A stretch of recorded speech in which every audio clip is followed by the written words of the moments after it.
Hari Om. Om Gananam Tva Ganapatigam Havamahe Kavim Kavinam Upamashravastamam Yeshtarajam Brahmanam Brahmanaspata Anashunmannoti Vistira Sadhanam Om Mahaganadipataye Namaha. Shri Gurubhyo Namaha. Namaste. Param Vedanta team extends a very warm welcome to you all for this new series of satsang. Swami Anubhavanandaji says, satsang is the ultimate spiritual practice. Ultimate because it is the movement from gross to subtle, from karma to yoga to upasana to Vedanta or Upanishads. Once we are in this track, satsang helps us in our further journey in spiritual path. Satsang corrects our vision, corrects our wrong notions about ourselves, world, God, and spiritual practice. It sets right our focal length. It shifts our priority from self-centered to self-orientation. It takes us from virtual reality to actual reality. Before a student is introduced to the scriptures like Upanishads, he is introduced to some elementary books, which is technically called Prakarana Granthas, written by great masters. These elementary books help us to understand the approach of Upanishads better. The Prakarana Grantha which we have taken up for our study in this series is Vivekachudamani, one of the great works of Adi Shankara.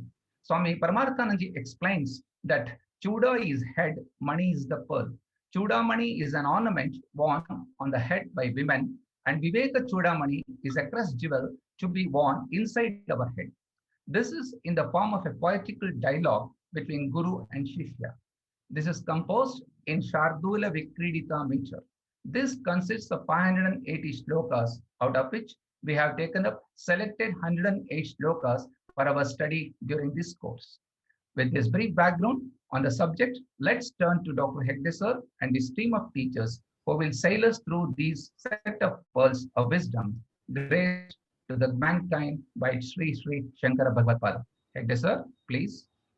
Sarva Vedanta Siddhanta Gocharam Tamagocharam Govindam Paramanandam Sadgurum Pranatosmyaham.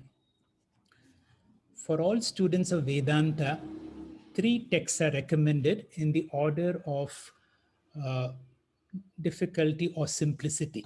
The first level and the most simple and the most complete text is the Bhagavad Gita. Some teachers consider it as the undergraduate or the beginner's study of the Vedanta will be the Bhagavad Gita. The next higher and definitely a little more difficult is from the Vedas, the end portion of the Vedas called the Upanishads. There are many Upanishads, but it is recommended for students of Vedanta to study the principal Upanishads, also called the Dashopanishads, which have been commented by Adi Shankaracharya and other great acharyas. An even higher level, some people consider it like the PhD level, is the Nyaya Shastras, where you have logical support coming from the Brahma Sutras. The Brahma Sutras are very exhaustive. It is 555 verses. But it begins with an Adhyasa Bhashyam, a masterly work by Adi Shankara in his commentary on the Brahma Sutra. And if you're able to study the first 4 sutras, also called the Chatusutri, with Adi Shankara's Bhashyam, it will give you a taste or a little insight into the study of the Brahma Sutras. In addition to these, it is recommended that all students, particularly beginner students, begin by studying certain introductory texts called Prakarana Grantha.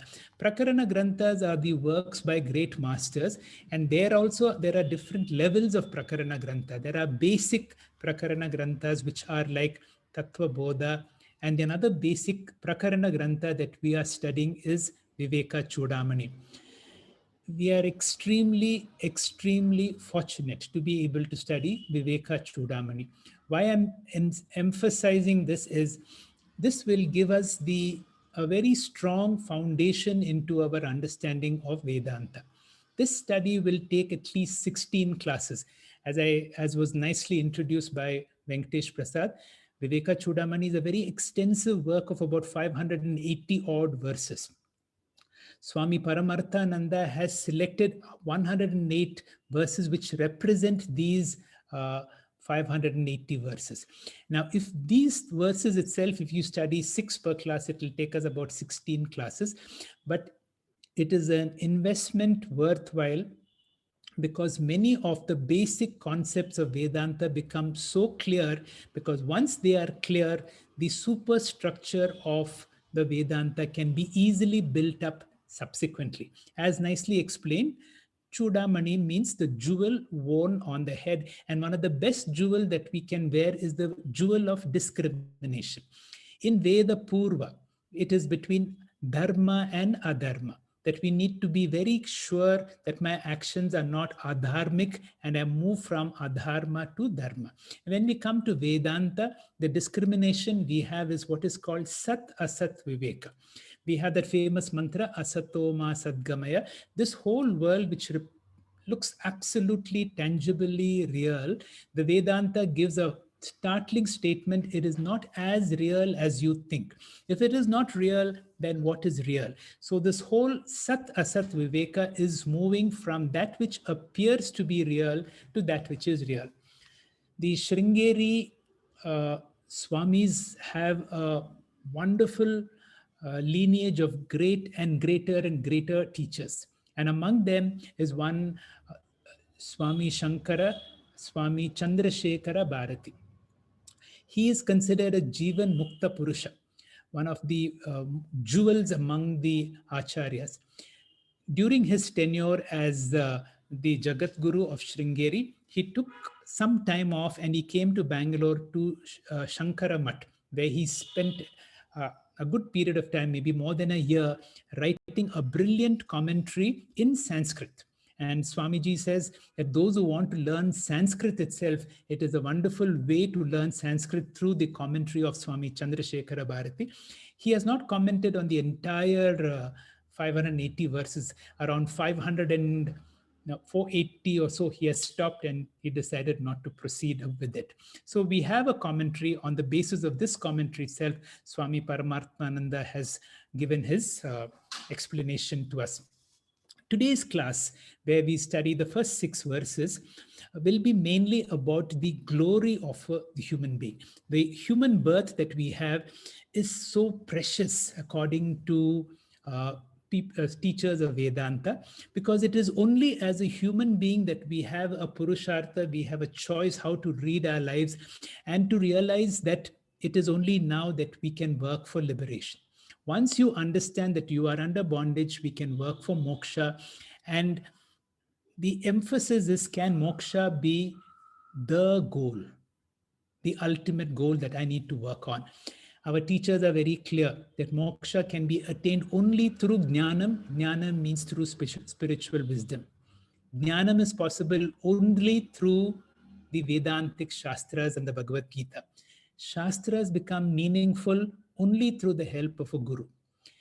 A guru can help only a qualified disciple. So today's classes, you will listen to 6 people who will be talking about the glory of the human life and how important it is to have the necessary qualifications and what are the basic sadhanas that we need to do to be able to understand Vedanta. Vivekachudamani, this 580 verses, of which we are going to study 108 key verses, is in the form of a dialogue between a master and a student.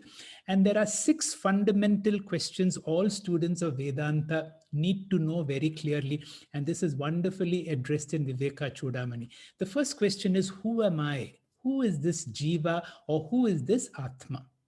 The second question is, I see not me around me. Anatma. What is Anatma? If Jivatma and Paramatma are there, there must be a God who has created all this. Who is this Paramatma? In my own life and around, I see so much of limitations. Technically, it is called bandhaha or bondage. What is this bondage? How is this bondage perpetuated? is there a way out of bondage? What is this moksha? What are the sadhanas? The 6 topics that we need to be very clear are: who am I? The Atma. What is Anatma? The nature of God or Paramatma. What is bondage? What is moksha or liberation? And what is the means to go from bondage to liberation? There is a 7th question. The 7th question, which comes in the Vivekachudamani, is what is that which perpetuates bondage? And it is said that uh, any activity that I do other than spiritual inquiry.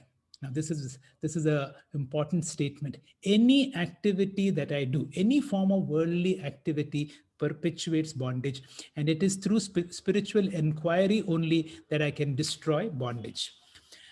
Important is, in the next few minutes, I will just give a little glimpse, not only of this class, but of the whole Vivekachudamani, because the whole of the Vivekachudamani is an answer to these 6 or 7 questions as to what is the cause of bondage.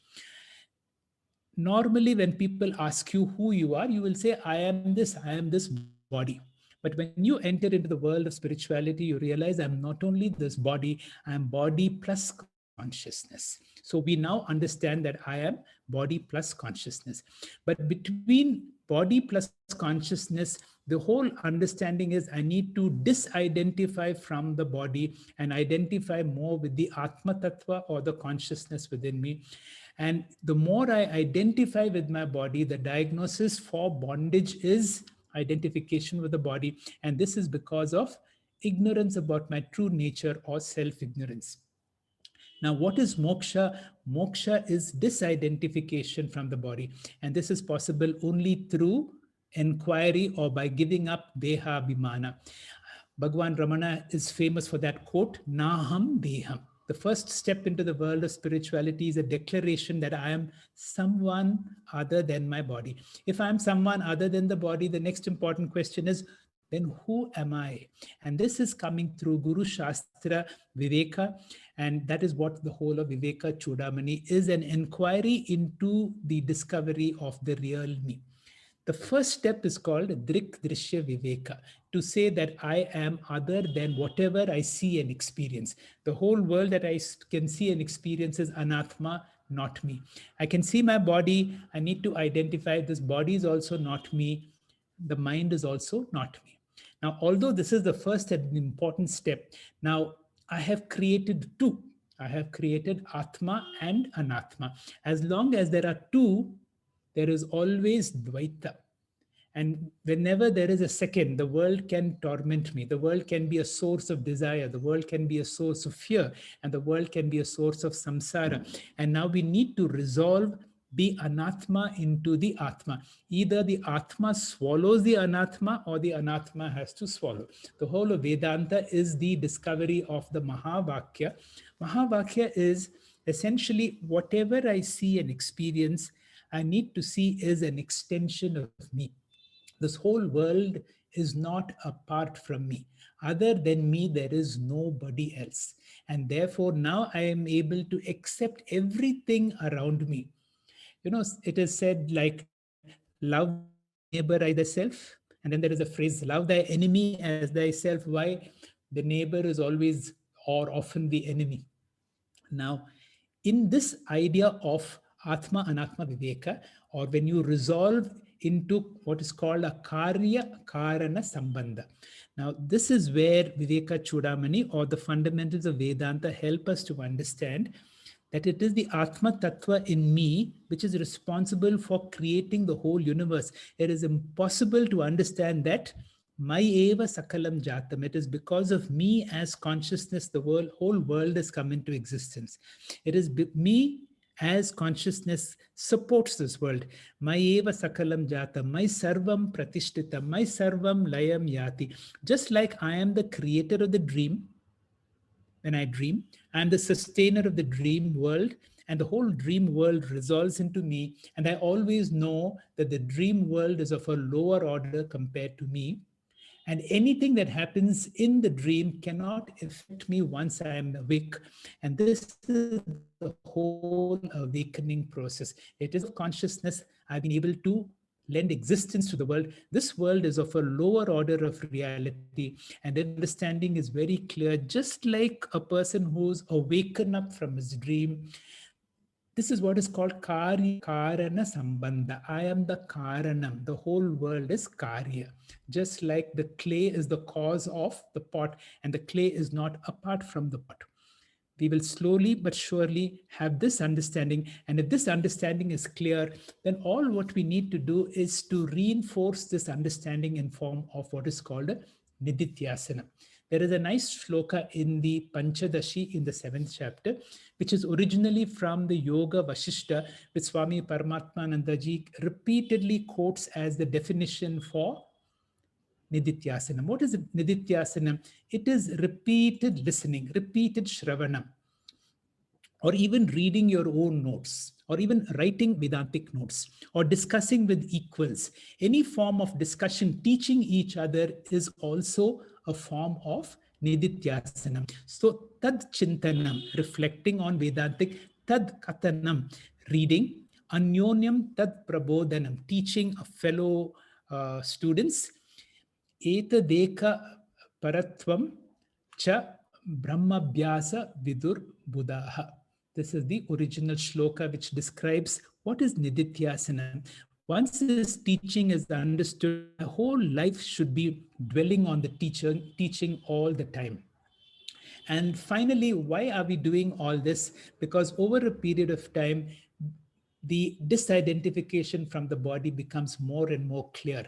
And although we live in this body, we are not bound by the limitations of this body. And this is what is called a Jivan Muktaha. And once a body drops, a person attains to what is called Videha Mukta, Videha Mukti. Now, at the end of it, the student who approaches the teacher gives a very profound expression of gratitude. The teacher blesses the student, and then the student and the teacher go apart from each other. It concludes with a very nice story, with a very nice example, which we will discuss at some other class. The Vivekachudamani begins with a wonderful Mangala Charanam. It goes like this. Sarva Vedanta Siddhanta Gocharam Tamagocharam Govindam Paramanandam Sadgurum Pranatosmyaham. What does it mean? Sadguru Pranatosmyaham. I prostrate to my Guru, who's none other than Sadguru. The word Sadguru has two meanings. One meaning is a good, noble, and a qualified teacher. The other is the teacher who teaches me the most difficult aspect of Vedanta about Sat Brahman is a Satguru. So I offer my pranams to my Guru and seek his grace for a successful completion of this particular text. Remember these words, Sarva Vedanta Siddhanta Gocharam Tamagocharam Govindam Paramanandam. My teacher is equivalent to Bhagavan. Here is Adi Shankara addressing his guru, who is Govinda Bhagavat Padacharya, but he's also making an equivalent to his teacher as none other than Bhagavan himself.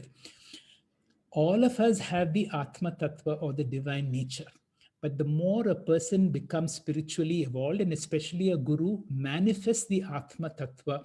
And so my guru is a manifestation of Purnatvam, Paramanandam. My guru is Satchit Ananda, and that is the true nature of a guru. What is the greatness of a guru? Sarva Vedanta Siddhanta. My guru has been able to give me the Siddhanta or the Tatparyam or the essence of Sarva Vedanta. Gocharam Tamagocharam. This is essentially difficult. It is not something that you can grasp. It is not something you can understand because it is not an object. It is agocharam. It is not an object. It is all about the subject. So normal means of knowledge, this knowledge is impossible to get. But my teacher has been able to give it to me because he is using Veda Pramana, and through the Vedas, I'm able to grasp that which is essentially ungraspable, that which is essentially, which is not a, which you cannot understand by any other means, which cannot be revealed by any other means. And those of us who persist on this, my Guru is able to reveal what his true nature is as my true nature. And that is why for such a Guru, I prostrate to my Guru. Sarva Vedanta Siddhanta Gocharam Tamagocharam Govindam Paramanandam Sadgurum Pranatosmyaham. Dr. Sanjay, can you explain the next verse, please?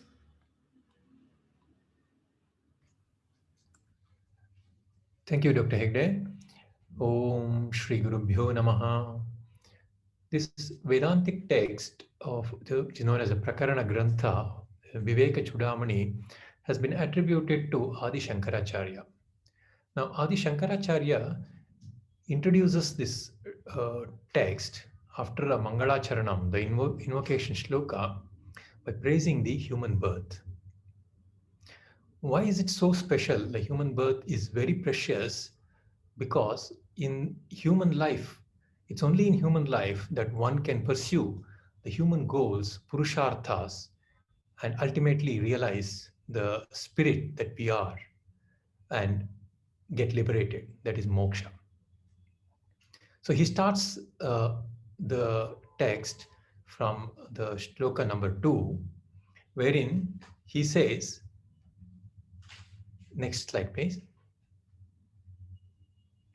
Jantūnām narajanma durlabhamataha pumstvam tato viprata tasmad vaidika dharma marga parata vidvat tvamasmad param atman atma vivechanam svanubhavo brahmatmana samsthiti muktirno shatakoti janmasu krutai punyairvina labhyate.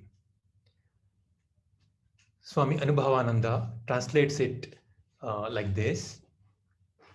In the first place, human birth is rare indeed. Still rarer is the commitment to the cause and inclination for the study of scriptures.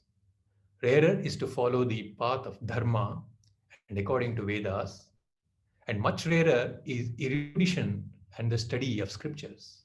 However, without the discrimination between the self and not self, and firm abidance in the infinite Brahman, liberation from the relative existence is not possible without the merits accumulated through innumerable lives. Adi Shankaracharya beautifully takes one through the spiritual evolution. If human birth itself is rare, so once born as a human, it is even rarer to achieve the ultimate, that is liberation. He says, let's go to the meaning of what he says. Jantunam narajanma durlabham. First of all, human birth is very rare. So once born as a human, it is even rarer to have these qualities. Pumstvam, which means ability to put forth effort to pursue the liberation, that is manliness or courage to be independent. Then it is rarer to have been initiated into the scriptural learning, a person who becomes from Prakrita Purusha to Samskrita Purusha. So that's how he becomes a Viprata. Then not only just being initiated into scriptural learning, he has to follow the lifestyles prescribed in the scriptures, which is quite rare and it is difficult. That is described by Vaidika Dharma Marga Parata. And subsequently, he attains Vidvatvam when he learns the Vedanta under the guidance of a guru. Next slide, please. So after that, he needs to contemplate on whatever he has learned through the guru by mananam. This is atma anatma vivechanam. He needs to discriminate between what is real and what is unreal. And then he has to internalize the teaching by nididhyasanam, that is swa-anubhava. This nididhyasanam is very important in what we have learned in internalizing the teaching that has been given by the guru. And ultimately abiding in that knowledge that I am Brahman is Brahmatmana Samsthiti. So Adi Shankaracharya has beautifully described the progression of spiritual progression of a human being. and how rare it is to achieve the liberation. So he summarizes these same concepts in the next verse, in the verse number 3, into 3 factors. He says, Durlabham trayamevai tad devanugraha hetukam manushyatvam mumukshutvam mahapurusha samshraya. So he says, it is rare to be born as a human, and it is rare, even rare to have intense desire to achieve the liberation, that is a mumukshutvam, and it is even rare to get associated with wise people and take refuge at the feet of wise people, that is Guru. So Shankaracharya has said, repeatedly said, that please do not waste this precious human life. So the next speaker will talk about what happens if we lose this precious opportunity. Thank you. Hari Om. Thank you, Dr. Sanjay. Dr. Raksha, please. Shri Gurubhyo Namaha. Labdva katanchinn narajanma durlabam tatrapi pumstvam shruti paradarshanam yasvatma muktyai nayatetha mudadihi sahyatmaha svam vinihantya sadgrahat katanchit narajanmam labdva. Somehow, having earned the grace of God because of some punyam done in some past birth, one has attained human life. Durlabam tatrapi pumstvam, of the human beings being born as a male. Here, tvam indicates character or nature. In Vedantic context, pumstvam is intended as an internal qualification of a strong mind with independent thinking and freedom from emotional complexes. Swami Paramarthanandaji clearly explains that it should be understood as a spiritual pursuit, purely an internal pursuit and nothing to do with physical body. Our mind, our intellect, our sukshma shariram only matter more in the inward journey rather than physical attributes. Freedom from emotional weakness is very important. Bhagavad Gita declares ragaha as emotional attachment, which can be a big obstacle to liberation. Lord Krishna in verse 10 of chapter 13 says, Asaktiranabhiswangaha putradara gruhadishu. Over-attachment leading to clouding of Viveka Shakti. Let us assume this person has emotional courage and then Shruti Para Darshanam. Shruti is Vedas. Shruti Para is Vedantic teaching or Paroksha Jnanam. Shruti Para Darshanam is one who knows that knowledge got by Shravanam, Mananam and Nididhyasanam from a guru over a length of time will give eternal freedom. After being blessed with Narajanma, Pumstvam and Shrutipara Darshanam, Mudadihi is a person who is deluded or foolish. Atma Muktyai na yateta, if he does not strive for his own liberation. Knowing fully well the importance of moksha, if such a person does not give priority to this and start working towards it from an early age, as said in Bhajagovindam, Balastavat Krida Saktaha, Tarudastavat Taruni Saktaha, Vruddhastavat Chinta Saktaha. Adi Shankaracharya uses harsh term, Mudadihi, as a superlative fool, to one who knowingly does not do what has to be done. And what is such a person doing? Asat Grahat, holding on to all the materialistic things, which is asat, unreal, and spending life in their pursuit and maintenance. We all know Atma is immortal. The word Ha means killer. Atma Ha means ignoring the Atma, that is failing to recognize oneself. Swam Vinihanti, such a person is destroying himself. We know death of the body is not a serious matter, but death of soul or ignoring one's true nature, he shuts the door to infinite dimensions. So here is an adhikari who has got the necessary qualification but spends his whole life craving for happiness. This is like time and opportunity slips through our hands like grains of sand, never to return again. As all of us want Paramanandam, the uninterrupted Ananda supply, we should pursue Dharma, Artha, and Kama, but they should subserve the moksha pursuit. Verses 3 and 4 of Vivekachudamani highlights the importance of being born as a human purpose of realizing Shreyas. Hari Om, sir. Thank you, Dr. Aksha. We will have Dr. Vishwanath Belliyappa to explain the next verse, please. Sri Guru Namaha. In this mantra, Sri Adi Shankaracharya ji clarifies that Jnanam alone gives you moksha. Let us first look at the verse proper.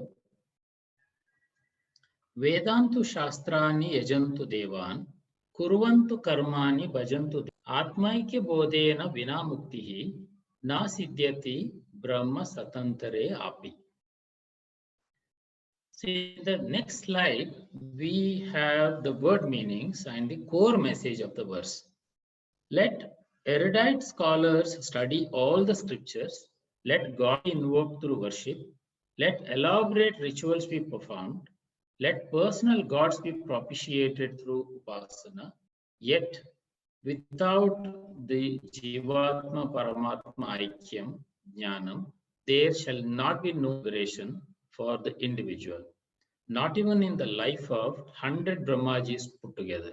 This is the core and startling message of this verse. This is a verse where a disciple comes to a Vedanta Acharya after studying the scriptures, making many offerings to God, worshipping several gods, and even carries out selfless sevas. With all these, the disciple goes through a utter dissatisfaction and seeks the help of a. To such a student, Sri Adi Shankaracharya ji has a startling and shocking message through this verse. He says, Jnanam alone can give you moksha. Adi Shankara does not condemn karma kanda. He just says that any amount of karma kanda will not give you moksha. Without Dvaita, Advaita is not possible. Without Advaita, Dvaita is incomplete. Meaning, without karma kanda, jnana kanda is not possible. And without jnana kanda, karma kanda is incomplete. After glorifying the Manushya Janma in the last few verses we saw, Sri Adi Shankaracharya now comes to the topic of only means of liberation. He says emphatically and clarifies that only means to achieve moksha is by self-knowledge through certain sadhanas. It can be seen in this slide where we are engaged with different types of sadhanas. It is not the quantity of sadhanas that is important, but whether it is a fructifying sadhana, which is very important. And that gets validated only when it leads to self-knowledge. In the word, Vedantu Shastrani means a spiritual seeker may study different types of Shastram for many years, or Yajantu Devan, another person may do varieties of yajnas, worshipping different types of deities. Devan Yajantu, people may worship through varieties of Vedic rituals. Kurvantu Karmani, there may be some others who do varieties of karma or mundane worldly activities. So by doing all these types of sadhanas, Sri Adi Shankaracharya ji says, if self-knowledge does not take place, then sadhana is not fructified one. Further, Atmaika Bodhena Vina, if sadhanas do not culminate into Atmaika Bodha, they are not the means of moksha. Atmaika means non-duality of Atma. Atmaika Ekam. Further, Vina Muktihi Na Siddhyati. As long as this knowledge has not taken place in me, liberation is never possible at all. Here, Adi Shankaracharya says, Brahma Satantare Api. A person may do sadhanas for 100 lifetimes of Brahmaji. This statement is to magnify and emphasize why moksha will not come if sadhana does not culminate into the understanding that I am the only significant entity in the creation who lends existence to everything else in the creation. Hari Om. Thank you, Dr. Vishwanath. We go, Indu, can you explain the next verse, please? Shri Gurubhyo Namaha. Chittasya shuddhaye karma natu vastupalabdhaye vastu siddhir vicharena na kinchit karma kodibihi. Actions help to purify the mind, but they do not by themselves contribute to the attainment of reality. The attainment of reality is brought about only by self-inquiry and not in the least by even 10 million acts. This is an oft-quoted shloka. Here, Adi Guru Sri Shankaracharya talks about the relative roles of karma and vichara. Karma is extremely important for Chitta Shuddhi, and by karma, we mean karma yoga, a dharmic religious way of life which involves Pancha Mahayagna, a life of dharma. Then, what is this dharma? Here, three things constitute dharma. Rituals of religious exercises like puja, japa, tapa, attending to satsangs, pilgrimages, etc. Values, importance to be given to morality and values. Then the third is attitude. This is the third part of dharma. Chittasya shuddhaye karma. Karma is equal to dharma. Dharma is equal to religious life. Religious life is equal to these three. Such a religious life is very important. The karma in life is for chitta shuddhi and at the same time natu upalabdhaye. Religious life can never give self-knowledge. It will make a person purer, humbler, and his ego thinner. But it has to go completely. It is only the self-knowledge which can break it. Karma yoga purifies the mind but does not give liberation. Vastu here means reality. Sarvada asti iti vastu. Trikale api tishtati iti sat. Vastu here is equal to Brahman and Atman. Upalabdhi means attainment. So, Vastu Upalabdhi means Brahma Prapti, Atma Prapti, and Jnana Prapti. Natu means is never possible by religious life alone. So, we should go beyond religion. Vastu Siddhi Vicharena Brahma Praptihi or Jnana Praptihi. It is only through Vichara, that is Shastra Vichara, Vedanta Vichara, Shravana, Manana, and Nididhyasana. Philosophical pursuit is the only means, that is Vastu Siddhi. It is the same as Vastu Upalabdhi. Jnana Prapti iti arthaha. Acharya Shankaracharya says, Nakinchet karma kotibihi. You can do crores of karma, but Vastu Siddhi Vicharena eva. One can obtain Jnana. Enquiry can never be replaced by anything. Here again, Adi Guru Sri Shankaracharya points out that karma, when undertaken with pure Nishkama Bhava, purifies the inner instruments of the feeling and understanding. The pure mind has a greater capacity to concentrate. Hence, the mind settles down and the peace within the sadhaka increases automatically. Selfless action, do not help a seeker directly in his flights of self-discovery, but they certainly have a place in one's sadhana, makes him transcend the ego and give him the wings for the last flight of the beyond.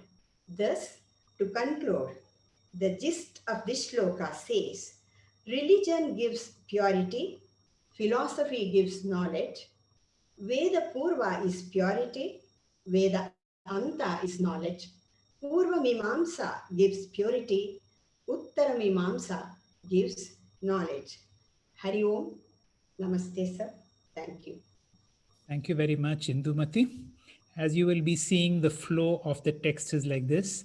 The first few verses tell us the importance of a human birth and how we need to make the most of it in order to be able to attain the Parama Purushartha of moksha.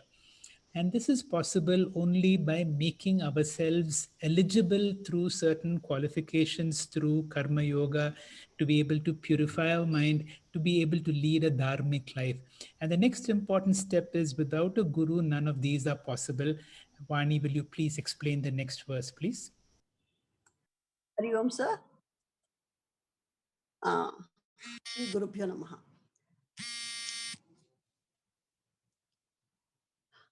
Gurubhyo Namaha. The 15th verse, Ato vicharaha tartavyo jignasor atma vastunaha samasadya dayasindum gurum brahmavid uttamam. Until now, Shankaracharya said, moksha or liberation is possible only through Jnanam. And Jnanam is possible only through self-inquiry. Self-inquiry is possible only in the form of scriptural inquiry. Here, Shankara says, to gain self-knowledge, one has to approach the right guru. Approaching a right guru is so important, Shankaracharya is repeating it in this verse as well. Acharya says, nobody should conduct spiritual inquiry on their own, as it may lead to misunderstanding of the scriptures. Since the absolute reality is so subtle, we need a guru to understand this. The first line, Ato vicharaha kartavyo jignaso atma vastunaha. Acharya says, a seeker of liberation should undergo atma vichara. That is, inquiry into the self through scriptural studies. Now Shankara says, how to do this self-inquiry? In the next line, he says, self-inquiry should be done approaching a competent guru or teacher. Acharya further adds that guru should be approached with humility and respect. In Bhagavad Gita, Lord Krishna mentions various qualifications of a disciple. The first one he mentions is amanitvam, that is humility. A shishya should approach a guru with an open mind to receive the knowledge. He has to approach with shraddha and bhakti. Our tradition also says that a guru should not be approached empty-handed. That's why we have a practice of carrying fruits and dakshina when a guru is approached. In Bhagavad Gita, Sri Krishna also said, Tadviddi pranipatena pariprashnena sevaya. Learn the truth by approaching a spiritual master. Ask the right questions to the guru with reverence and render service to him. In this verse, Acharya explains what kind of a guru to be approached. Daya Sindham, one who is an ocean of compassion. An ocean is ever full, no limits and never dries up. An ocean is an abode of treasure. So guru is compared to an ocean of compassion. Compassion is natural to a gnani. Only a guru with lot of compassion will be able to accept the shishya and gladly impart the knowledge. Brahmavid Uttamam. Brahmavid, one who is the knower of Brahman or Atma. Brahmavid Uttamam. Uttamam is the best. So Brahmavid Uttamam is the one who is absorbed in self-knowledge. One who has internalized the fact that he himself is Brahman. So the final meaning of the verse is liberation is possible only through self-knowledge. And self-knowledge is possible only through self-inquiry. And self-inquiry is possible only by scriptural studies or inquiry. And scriptural inquiry is possible only through teachings of a qualified guru who is an ocean of compassion and best of the knowers of Brahman. It is also useful to know what the word guru itself means. The letter gu stands for darkness. Here, darkness is a symbol of ignorance. Ru stands for removal. So the word guru means one who removes the darkness of ignorance by giving the light of wisdom. Hari Om, sir. Thank you, Vani Bhaskar. That was a nice explanation. With that, we have concluded 6 verses of the 6 selected verses of Vivekachudamani. These are priceless verses for all students of Vedanta. All these slides will be available on our website. And we begin with that Mangalacharan, which goes like this: Sarva Vedanta Siddhanta Gocharam Tama Gocharam Govindam Paramanandam Sadgurum Pranatosmyaham. These verses need to be written down, need to be learned as much as possible. And if these are internalized, our fundamentals of Vedanta become very strong. As you see, the first few verses spoke about the importance of human life and to make the most of it to get through Vedanta Vichara, because without Vedanta Vichara, moksha is not possible. And moksha is possible only when a person is eligible, when a person has the basic qualifications. And this is possible with the help of an acharya. When I first heard all these things, I thought, our teachers were exaggerating the importance of a teacher. Certainly, without the help of a teacher. Now, fortunately, today we are able to access teachers even online. And if you are able to be very sensitive to these online teachings, all the great acharyas are today available, and we will be able to listen to their words and be able to internalize the essence of all Vedanta. And this is my request, that we make a very sincere effort to understanding these key verses. We conclude this class by a story for us to meditate. And the first story that I have selected is a very ancient and old Taoistic story from the time of Lao Tzu. Lao Tzu is one of the most brilliant of Chinese minds, comparable to Gautama Buddha and maybe a contemporary, at least 500 years before Christ, maybe about 2,500 years ago. So this is a very ancient story. Reflect on this story. And this story goes about a certain old man had a wonderful horse, which was the pride of the nation. Everybody were envying that horse, and they asking him to sell that horse for any price. But for him, it was not a possession to be sold. It was somebody whom he had to, he would relate to as a person, and he would never be willing to sell it. He was offered huge prices for it by the king of the province, but the man refused. One day, the horse disappeared from the stable, and all the people in the village come to him and says, bad luck, we told you, this is so unfortunate. Bad luck, good luck, who knows? Few days after the missing horse, or about 10 days later, the same horse returns with a dozen other wild horses. So all the local people come back to the old man and says, look at it, you're so lucky. You not only you got your good luck, bad luck, who knows? The farmers trying to train the wild horse into trying to tame the wild horses into domesticating them. And in the process, he falls down and breaks his leg. And then the same story comes. The people come back to and says, what, bad luck, what happened to you? The farmer's reaction was still the same. Bad luck, good luck, who knows?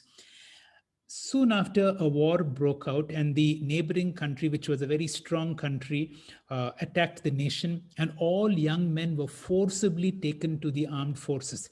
And every family lost a young member of the family. But when they saw the old man's son had broken both his legs, they had to leave him alone. And all of them come back to and apologize to see him. See, you were the wisest of all. And the man's reaction was just this. In our life, we come across all sorts of experiences. Let us not term it as good luck or bad luck. But whenever we term it as good luck or bad luck, our emotions go to various extremes. I leave the story for you to have your own understanding. But I would like to quote this verse from the Bhagavad Gita, which goes like this. Matra sparshasu kaunteya sita ushna sukha dukkadaya agama pahino nityaha tam titikshasva bharata. Shri Krishna warns us that when you are awake, when you are alive, and when you wake up, your sense organs will interact with the sense objects and you will experience all kinds of sensations. It can be the cold or hot, it can be happy or unhappy. But importantly, he says, Agama, Pahino, Anityaha, all of them are temporary. He reassures us they will come and they will go. And therefore, he says, none of them is permanent. Don't get too upset by any of those situations. They're all temporary. But for the time being, I want you to be titikshaswa. I want you to be mentally strong. Hari Om. Over to you, Venkatesh Prasad. Thank you, sir. Thank you, friends, for your participation in this satsang. We'll be back with a few more selected verses of Vivekachudamani next Monday. Let's meet on Friday, same time for our Upanishad class. Please log in by 6:45 p.m. local time. Now it's time for Shanti Mantra. Om Purnamadah Purnamidam Purnat Purnamudachyate Purnasya Purnamadaya Purnamevavashishyate. Om Shanti Shanti Shanti. Harihi Om.